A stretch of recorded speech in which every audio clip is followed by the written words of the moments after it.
An icon rises in the New York City skyline.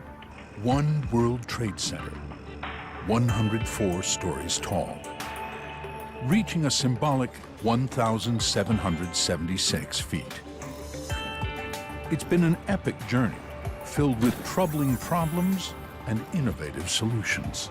We're really at the cutting edge on everything at this site. This building is not a skyscraper. It's taller than a skyscraper. This is in another league. For architect David Childs, it's the challenge of a lifetime. We knew this building would have all eyes on it, and it needed new technical advances that would set the path for other buildings in the future. Next door is the 9/11 Memorial, to honor those who died in the worst terrorist attack in American history. Future generations need to understand what took place at this site. And 70 feet below ground is the 9/11 Museum. The role that this museum plays is really to punctuate what that day means for you. After more than a decade, the building of One World Trade Center is almost complete. It is very important that we did rebuild. It gave us a chance to rebuild better. We have the DNA of strivers. That's part of the American character. And so there's this desire to rebuild tall again. It's the birth of an icon. But will it live up to its promise to be beautiful, safe, and ahead of its time? Ground Zero Super Tower, next on Nova.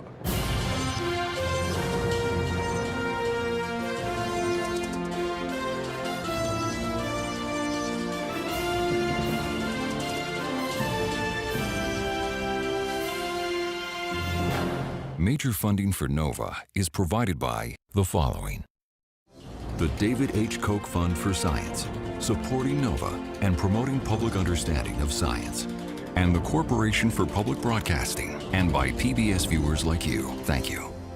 And by A beacon rises.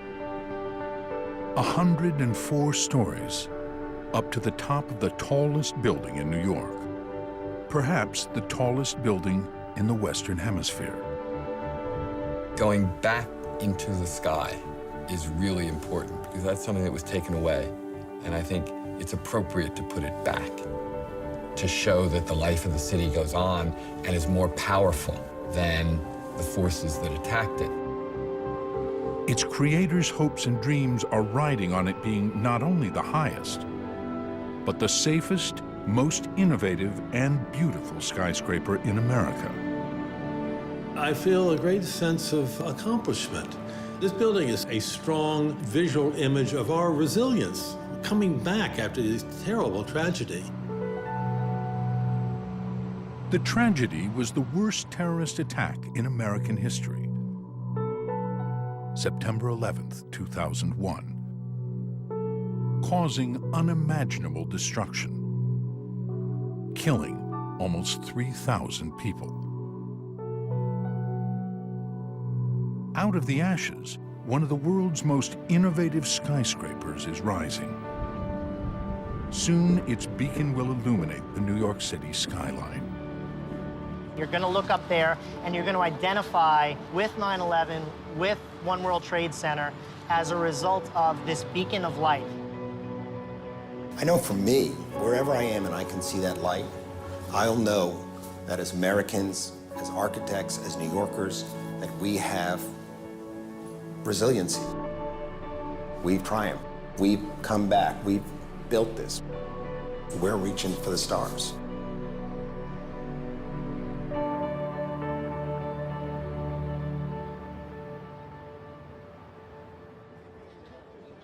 It has taken over a decade to lift this beacon a symbolic 1,776 feet to the top of One World Trade Center. But it is just one of the many challenges architects and engineers have faced on this 16-acre construction site, known as Ground Zero. Today, it is bustling with activity, from hundreds of feet in the air to 7 stories below the ground. 12 years ago, people thought nothing would ever happen here. 4 years ago, people think nothing was happening here. And now, people know that this site is back. When complete, the site will include a train station to rival Grand Central, 6 new towers, and at its heart, the 9/11 Museum and Memorial, built in the footprints of the twin towers of the World Trade Center that once stood here and were destroyed in the attack. We owe it to those that didn't get to come home. We didn't coach another Little League game. We didn't get to see their kid get married. That's why we're doing it. And so, as the Port Authority of New York and New Jersey build this super tower, safety is paramount, and a new approach is required. Back in their day, the Twin Towers were considered state-of-the-art. They employed a unique steel structure that allowed for wide-open floor spaces, where up to 40,000 people went to work each day. But decades later, these marvels of engineering proved vulnerable in a way no one had foreseen. Architect David Childs watched the events of 9/11 unfold from his office in downtown Manhattan, where at 8:46 a.m. the North Tower was struck by an airplane. Then the South Tower is hit. Both buildings are in flames. I remember walking up to a window, and a young man turned to me with tears coming down his face, and he said, "Will they fall down?" And I said, "No," right away, because I knew that if they hadn't been knocked over, they wouldn't fall down. The fire would be put out. Never has a steel-structured building in the history of steel-structured buildings ever fallen down for the reasons of fire. Never before had a steel structure under fire absorbed the loss of such massive columns from an impact. At 1,800 degrees Fahrenheit, it's hot enough to weaken the steel structure. The North Tower stands for an hour and 42 minutes.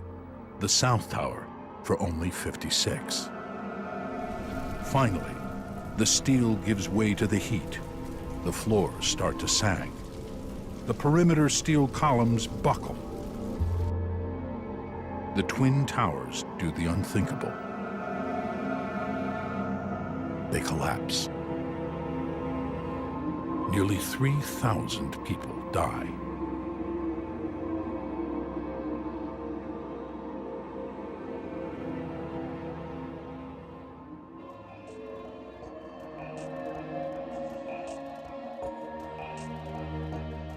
Several months after the attack, David Childs starts to think about designing a new tower at Ground Zero.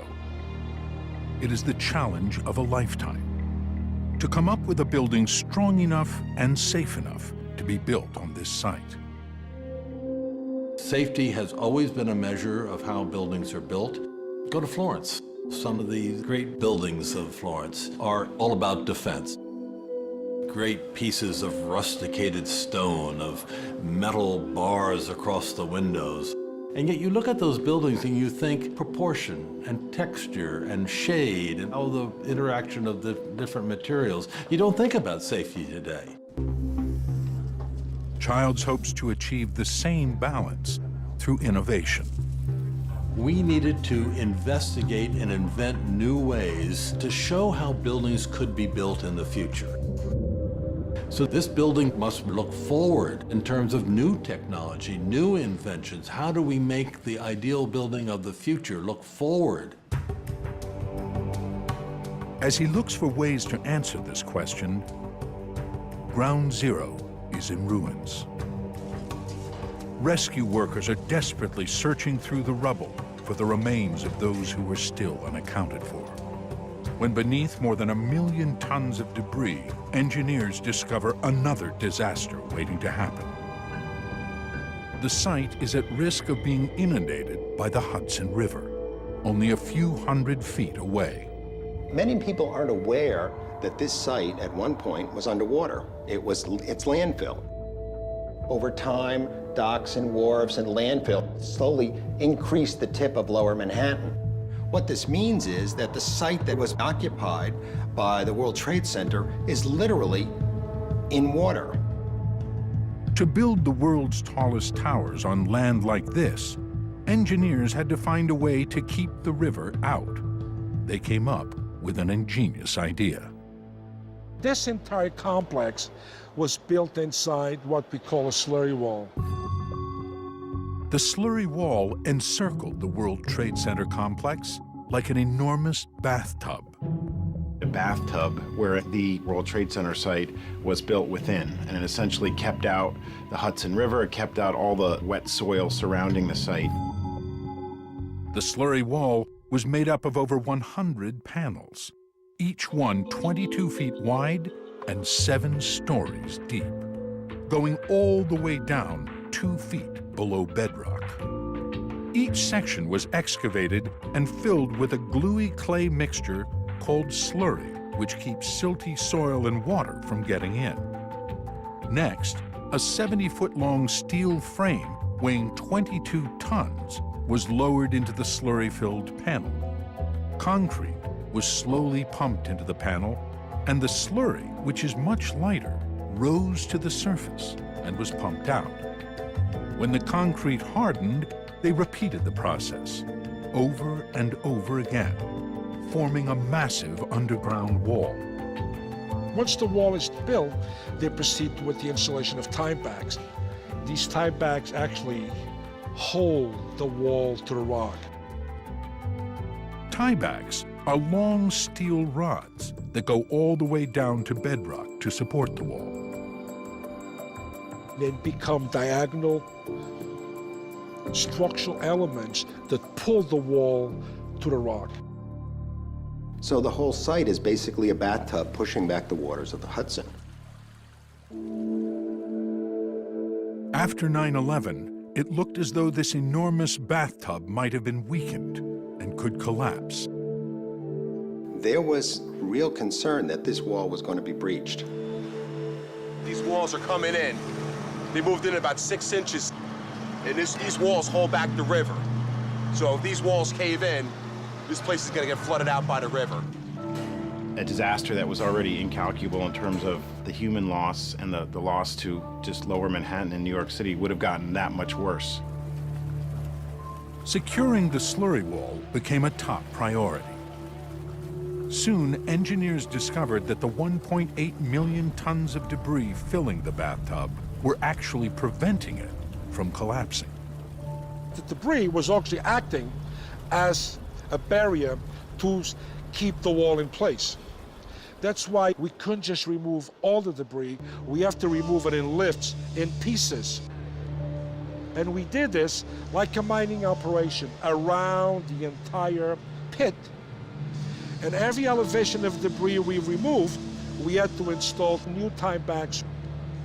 Once the new tie bags were installed, we felt more comfortable that the wall was now secured properly, was structurally sound. A new liner wall was built right in front of the original. But a section of the old one has been left exposed as a reminder of what happened here.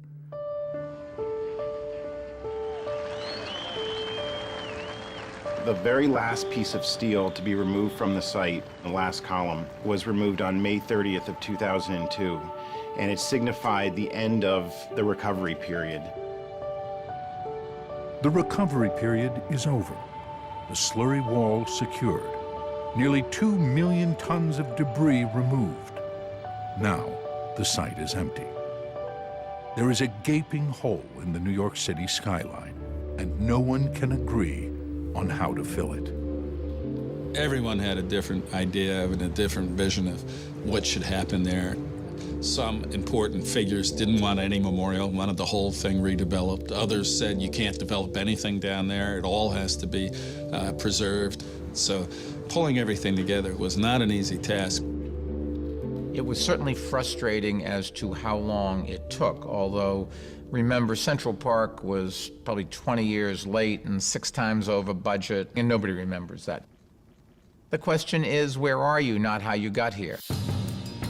David Childs, along with partner T.J. Gottesdiener and a team of architects and engineers, are in the thick of it, rethinking strength and safety from the inside out, starting at the core.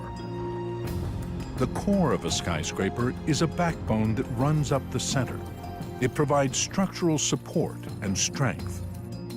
Child's design for the core of this super tower will use one of the strongest, most fire-resistant materials around: concrete. But this isn't just any concrete.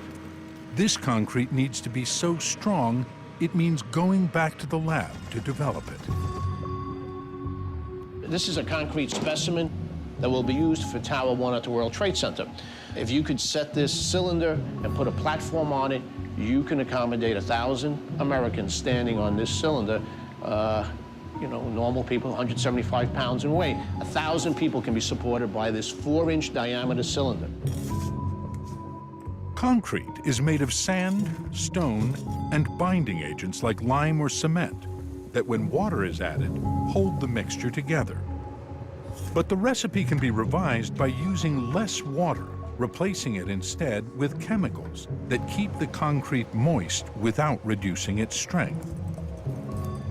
Water makes this concrete move in place, but you can't have too much water, because when you have too much water, the strength goes down. The goal? To make concrete that can withstand loads of up to 14,000 pounds per square inch. Normal concrete is about 4,000 psi. Even the Hoover Dam is no more than 7,500. But strong concrete has its own challenges.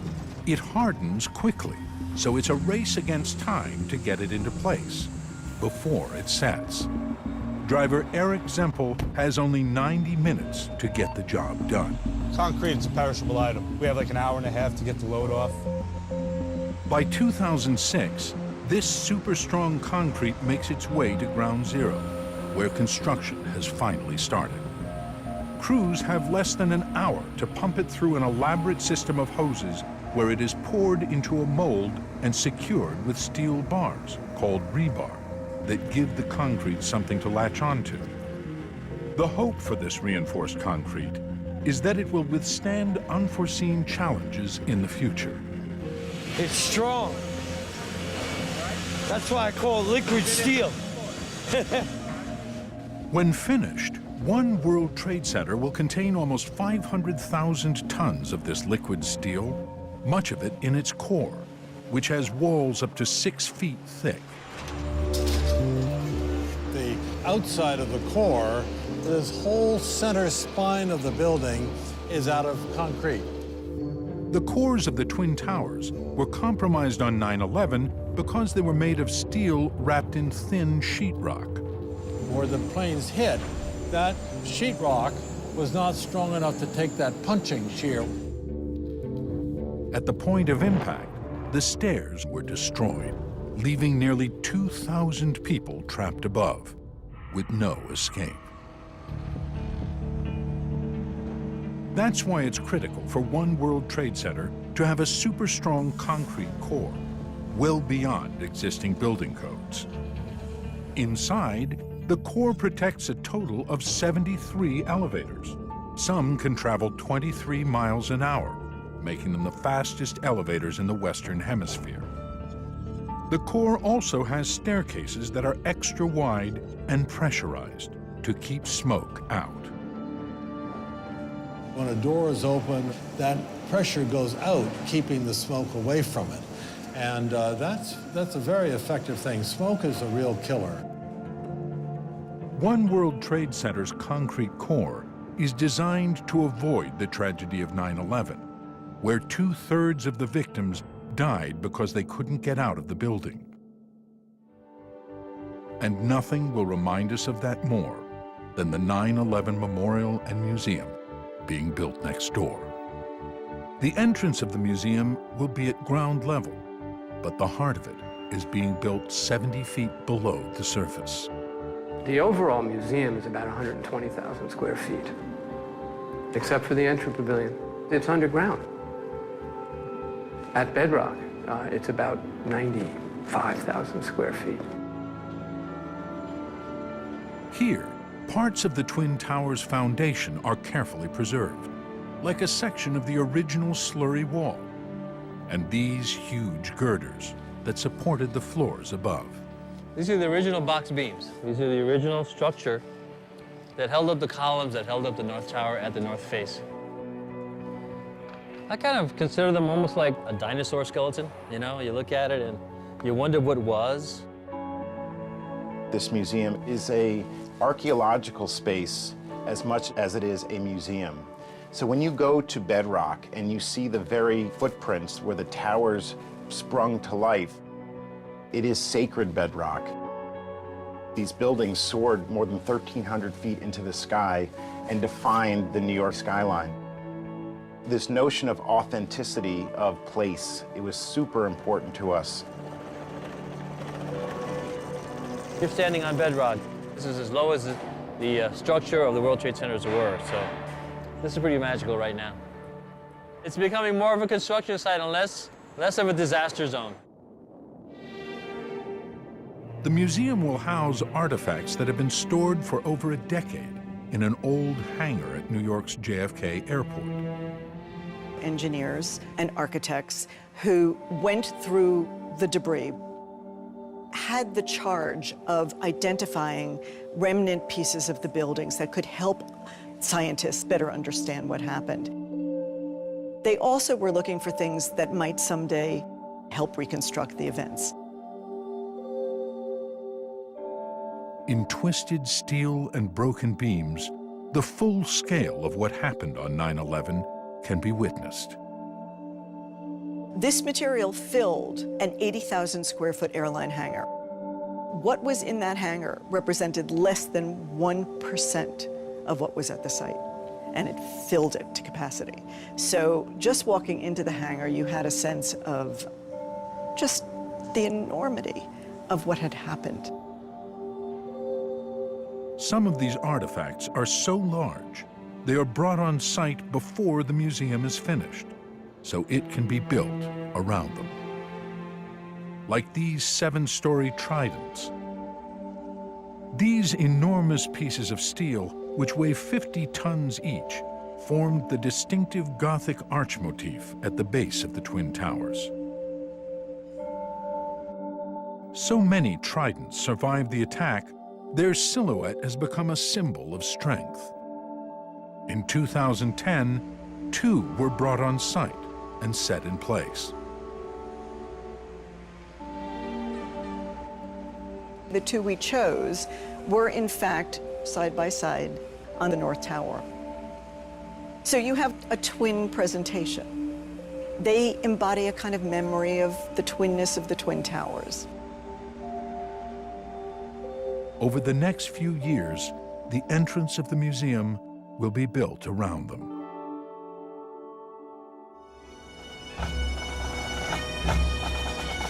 Almost 1,000 artifacts from September 11th will be on display at the museum. This fire truck, wrapped in plastic, is lowered through a hole in the roof, 70 feet down. It's from the fire department's Ladder Company 3, which lost 11 of its own while helping evacuate others. Each artifact tells a story. Like this mangled piece of steel called M2 that was located where the first plane, American Flight 11 from Boston, struck the North Tower. It is a chilling reminder of the moment the attack started. Now, it is hoisted up and set in place. Future generations need to understand what took place down here. When they see a piece of steel bent and twisted like that, they can now begin to understand the amount of destruction, the amount of sadness that came upon this site.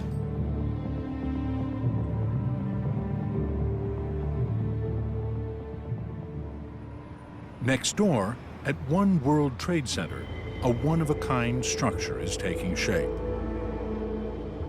20 stories high, the podium base is designed to be strong enough to survive a massive truck bomb.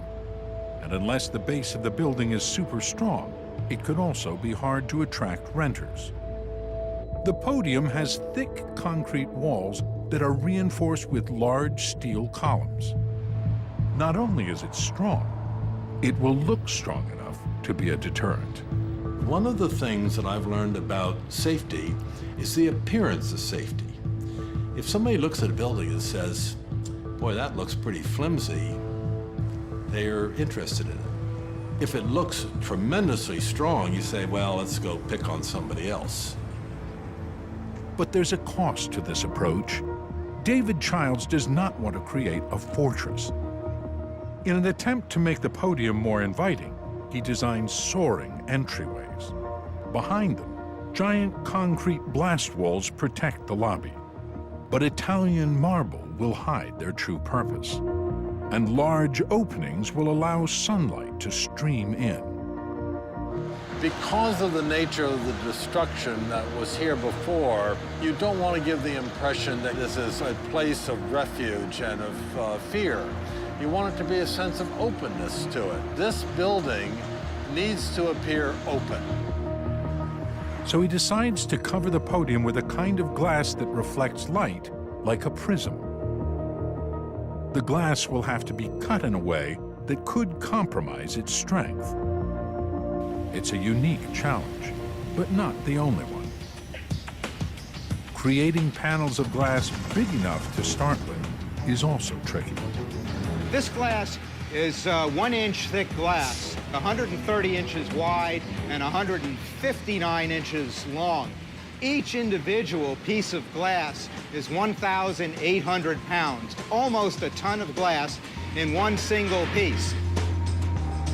To create these one-of-a-kind panels, they start the old-fashioned way. Take sand, combine it with other ingredients like lime and baking soda, and put it in a furnace at temperatures nearly 3,000 degrees. The intense heat turns the mix into liquid, which is then poured onto molten tin. The glass appears as a red line floating on top. On rollers, on a line almost a quarter of a mile long, the glass cools and strengthens. But if conditions aren't perfect, neither are the panels. And you can hear that glass in the background just going down. So even though we look at this as a momentary disaster in our process, that told us what we need to do to make the correction in an engineering sense. At the end, it's cut into those large panels. Next, these enormous panes of glass are placed on ships and sent halfway across the world to China, where they design special machines to cut grooves into the glass. But will it hold up? For such a high-tech product, the test is simple and revealing. 3, 2, 1. But it's designed to stick together, like safety glass. 3, 2, 1. Instead, it shatters into dangerous shards. All right, as you can see, the debris are pretty big. Something like that would fall on your head that would not be pleasant. You know? So this is why we do these kind of tests. When the results reach New York, the news is heartbreaking. This building is David Childs' legacy. He needs to find a new solution for the podium glass that will be both safe and beautiful.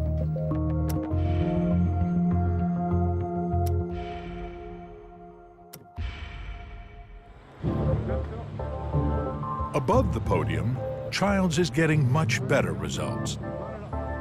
One World Trade Center is rising a floor a week. Inside, there is a steady rhythm of work. Build out the floors with concrete, spray with fireproofing, lay elevator tracks in the corners. All the way to the very top. As the core rises, on the outside, One World Trade Center is starting to take on its distinctive shape. The podium is a square, about the size of the original towers. At the 20th floor, the corners taper in. A square becomes an octagon. 4 sides become 8 interlocking triangles. Finally, at the top, it resolves in a square once again. The profile, as you look from the memorial, is identical to the old, but as you walk around it, you see the corners tapering in. It's a new modern building, but it has a memory of what was lost. To achieve this subtle shapeshift, Childs turns to steel, 45,000 tons of it. Steel is relatively light, it's flexible, you can do all sorts of things with it, it's supple, it's a wonderful material. Almost a quarter of it, 10,000 tons, starts here, Coatesville, Pennsylvania. One World Trade Center is designed to be a certified green building. Steel contributes to that because much of it comes from recycled materials like old refrigerators, cars, even toasters, all melted down into liquid. Then it's poured and molded into giant sheets. The sheets are carefully cut, welded, and shaped to make pieces that fit in a specific place in the building. Some of the largest are called nodes. They can be as large as 60 tons and stand 3 stories high. Nodes are giant joints that hold multiple pieces of steel together. They come in all shapes and sizes and make it possible for the building to shift form from 4 sides into 8. And they also help redistribute the weight as the building rises. Back at the site, a critical node is ready to be hoisted into place. Get it as close as you can to the ring. Working with steel this big takes experience. Peter Jacobs is a member of the Mohawk Nation, famed for their work on skyscrapers and bridges for over a century. He is a 5th-generation ironworker, a member of an elite group called the Raising Gang. Their work starts at the base of the building, where they move giant crane hooks called chokers into place. 2 cranes lift the massive 40-foot-high node hundreds of feet up as the Raising Gang guides it into place. It's a dangerous job, Connect. It's the most dangerous job out of all of them. If you ain't got the heart, that's the whole key to it. Right in there. The work of the Raising Gang hasn't changed since steel frame construction began over a century ago. Neither has the next gang to take possession of the massive node. The Bolting Gang.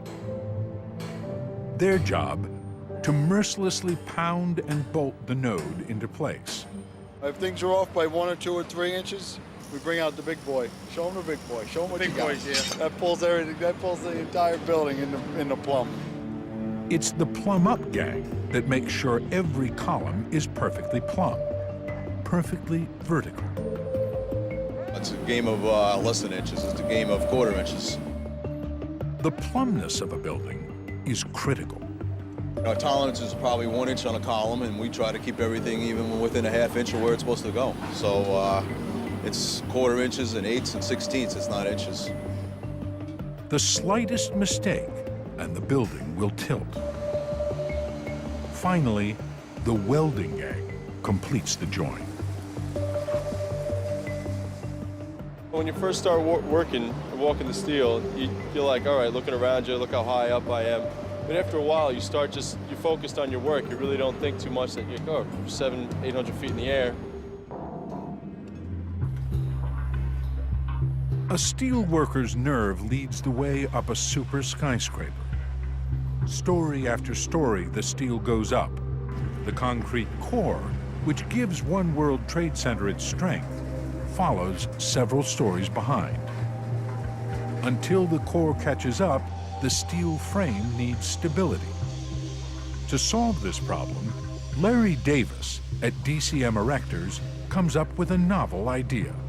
We saw this great big space and we said, well, maybe we can put something in here. So Davis puts cargo containers between the steel beams and outfits them with tables and chairs where construction workers go on breaks. He calls them hotels. We built like a little city where we have washrooms, workstations. Even a subway shop where crews go for lunch. To go to the top with some of the hoists took a substantial amount of time, especially with 1,200 workers each and every day, moving around throughout the building, up and down. With only a half hour for lunch and up to an hour's commute from the top of the building to the base, the hotels are a real time saver for workers. So that's our accommodation for the job, which works well because of the height of the building. Another problem building high, equipment and tools can hurtle more than 1,000 feet onto construction workers or pedestrians below. To prevent this from happening, Davis designed a fireproof, steel-framed net that covers the exterior of the top floors of construction. The cocoon system provides tremendous worker safety and prevents anything from coming off the building. The hotels, 2 cranes, and the cocoon climb the super skyscraper in unison. We can climb the crane in 2 hours, and we can climb all the hotels in 4 hours, and the cocoons climb in about 6 hours. As One World Trade Center makes its way into the New York City skyline, right below, another extraordinary structure is taking shape, the 9/11 Memorial, the vision of architect Michael Arad. This design calls for 2 pools in the footprints of the original towers, surrounded by a forest of trees. It was an idea that was just in my head, and then on a piece of trace paper, and then eventually I ended up building a small fountain on my rooftop. He calls it reflecting absence. Using the footprints of the 2 towers as the starting point for the memorial is actually very powerful symbolism. Where there was presence, there is now absence. Where there was solid, there is now void. Each pool is 30,000 square feet. You could not imagine the scale of it unless you're looking at it right here. They are lined with granite from a quarry in Virginia.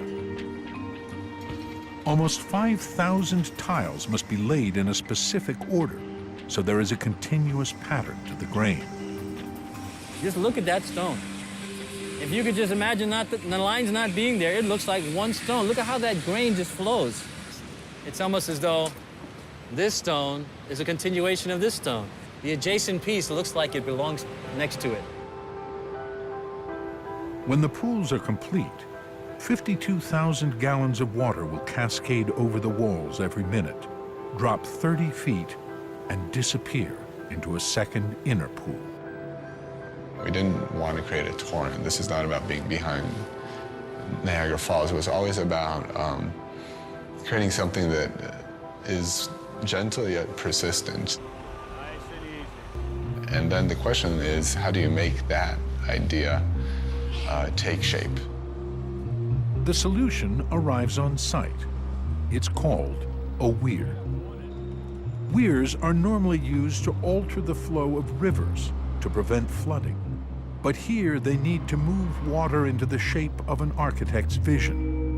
The weirs are there to push it outward just far enough to give it a gentle arc, to make it fall in a neat cascade. Now in place, the weirs are ready to be tested. It's time to turn on the water. Workers carefully watch as water starts to flow through the system into the troughs by the side of the pool. Things are holding pretty good, so we're gonna go ahead and let it go over. What's this coming over there? It's starting to go over here too. Yeah, yeah. That wall, that looks, the wind is doing it. There it goes. It's beautiful. It's just moving. I am at a loss for words.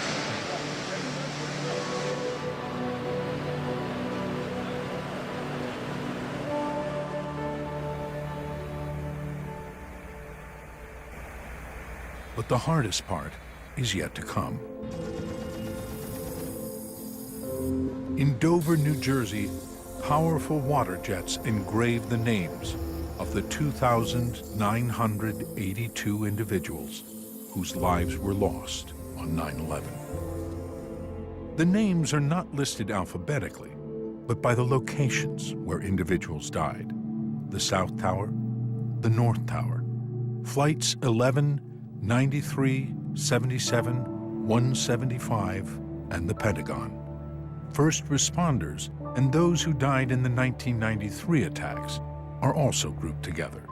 It, in essence, does tell the story of what happened, largely by the way in which the names are arranged. So when you go, you'll actually be able to sort of peel back and understand the story a little better. 50% of the folks that are on the memorial, no remains were found. And so this is going to be, for many families and many loved ones, the place that they'll go on those special days, the birthdays, the anniversaries. Unfortunately, this is their final resting place.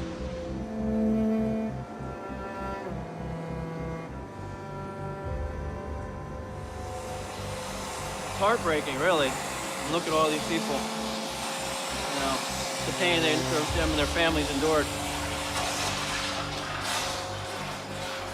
Sad, I mean, it is, but we gotta get a job done. As 152 bronze panels are carefully etched, hundreds of trees are being prepared to be taken to their new home, Ground Zero.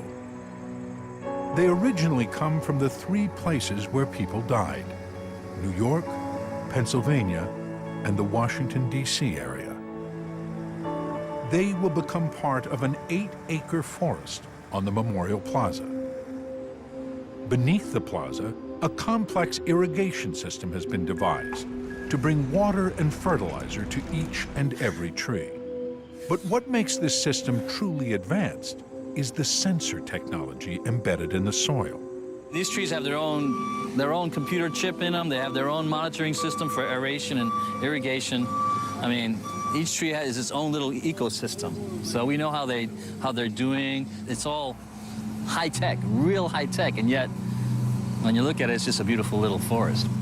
16 trees weighing 18,000 pounds each are being hoisted and prepared to move. It's a magical time today. There's nothing like planting a tree.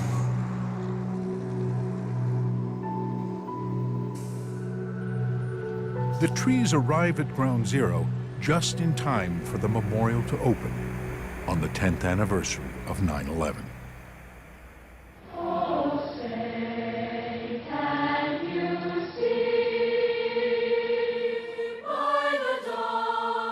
The memorial is a place of reflection and remembrance, and there's something positive in that out of such tragedy, we were able to do something that is really beautiful.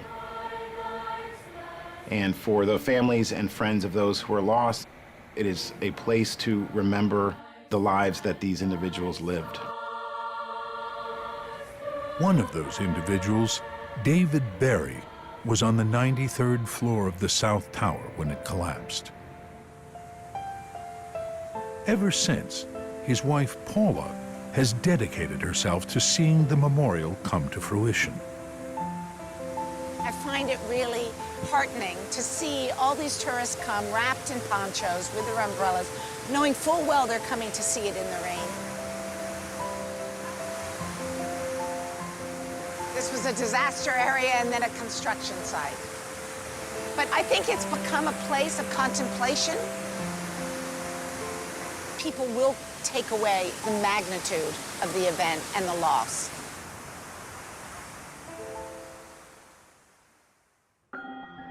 By the 10th anniversary in 2011, the Super Tower had reached 80 stories, and huge panels of glass were starting to cover the exterior. Over the next several years, these enormous panes of glass, called the curtain wall, will make one World Trade Center impermeable to the elements of its surroundings, except for one: wind. When you build buildings of this height, you now begin dealing with a whole new set of criteria. One of the things is the sway of the building.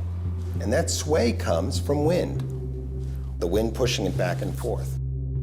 When wind hits a rectangular skyscraper, it pushes against the flat surface and creates turbulence around the sides, and that causes the building to sway. But One World Trade Center's unique design means the wind is not a problem. This building is tapered at the corners, so that as the wind hits the top, it confuses the wind. Instead of hitting a broad, flat surface, the wind flows around the tapered corners in a more gentle way, and that reduces the turbulence and the sway. And there's another reason this super tower has so little movement. The building has so much redundancy of structure and strength of the core of that center spine with concrete supporting it. It naturally is a very, very stiff building. At its base, where its builders claim One World Trade Center is stronger than any skyscraper ever built, a solution has finally been found to the prismatic glass, which shattered when put to the test. This is a small sample of the glass, and it's literally 3 layers of glass laminated together, different qualities of glass and thickness for strength and rigidity. But what happens is you get this beautiful quality and beautiful opulence to the glass. Over the next few months, thousands of panels of glass will cover the entire base of the building. But unlike the curtain wall above, they're not flat. In order to let air in and out of the mechanical systems behind them, the panels open up. It's not just a skin, but there's a depth to it that gives you the opportunity of being something which is breathable and open and in a way welcoming. Although this podium glass was not David Child's original vision, he knows that no project as complex and innovative as this can be completed without its trials. At the end of the day, nobody will recognize all of those trials and difficulties of getting these things all to be solved in a simple building. But to have this building as a serene a form as possible was terribly important to me as a designer.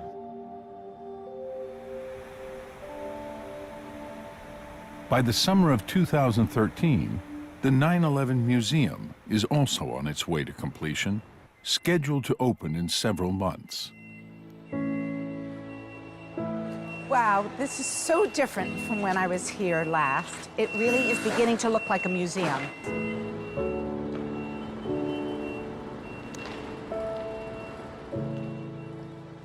And you can see how huge this space is. It is cavernous. This is an overlook. The first time you get to see the slurry walls, and it always sends chills up my spine. This to me is resilience. This is resilience. These are the survivor staircase.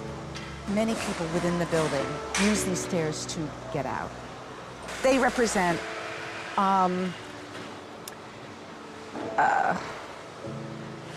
they represent those people who were saved.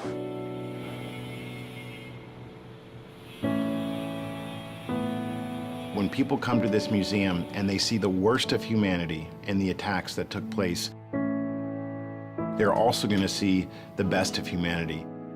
The first responder vehicles that we have in this museum, they are so powerful because they tell the story of the sacrifice and selflessness of so many. And I think for our children, for people from around the world, knowing that, it's a comforting thing. Just before winter descends on the New York harbor, a barge makes its way down the Hudson River, past the Statue of Liberty. It is carrying precious cargo. The first 9 sections of the One World Trade Center spire.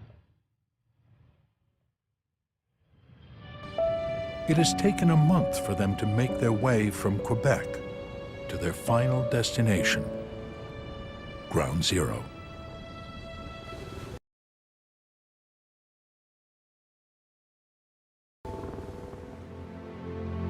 The next morning, the heaviest piece, the 67-ton base, is lifted to the roof.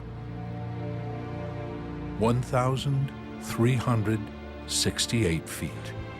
It's nice to be a part of it. Finally, we're reaching it, and it's symbolic. Everybody knows that, so I'm excited and proud to be here. Over the next several months, the remaining 15 sections of spire are lifted to the top of the super tower and assembled. It just means the world. It's a major step forward. It's, you know, it just puts everything back to where it should be. And finally, the last 2 sections of the spire, including the beacon, are lifted to reach a symbolic 1,776 feet. For the thousands of workers who built this tower, it's a moment to savor. When it was bolted into place, the construction workers and everybody on the roof spontaneously broke into cheers and applause. It was a breathtaking moment. On the 12th anniversary of 9/11, construction at One World Trade Center is almost finished. Ground Zero is nearing completion. The end is in sight. Yeah, it's going to be one hell of a landmark, you know, because you can go back, point it out to your kids or your grandkids someday and say, I worked on that, I helped build that building, you know. Already people are visiting here from all over the world. Soon, they will work here. Life has returned to Ground Zero. People will know intuitively where they are when they come here. They'll know what was here. They'll know the loss that is here. And yes, you still feel that loss, but it's a place of healing. In years to come, this sacred ground will take on new meaning that we can't now foresee.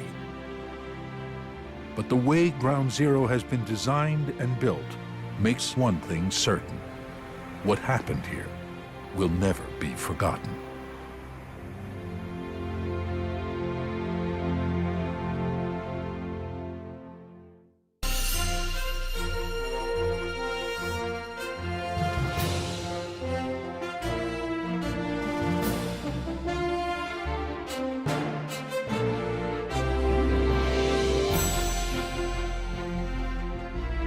This NOVA program is available on DVD. To order, visit shoppbs.org or call 1-800-PLAY-PBS. NOVA is also available for download on iTunes.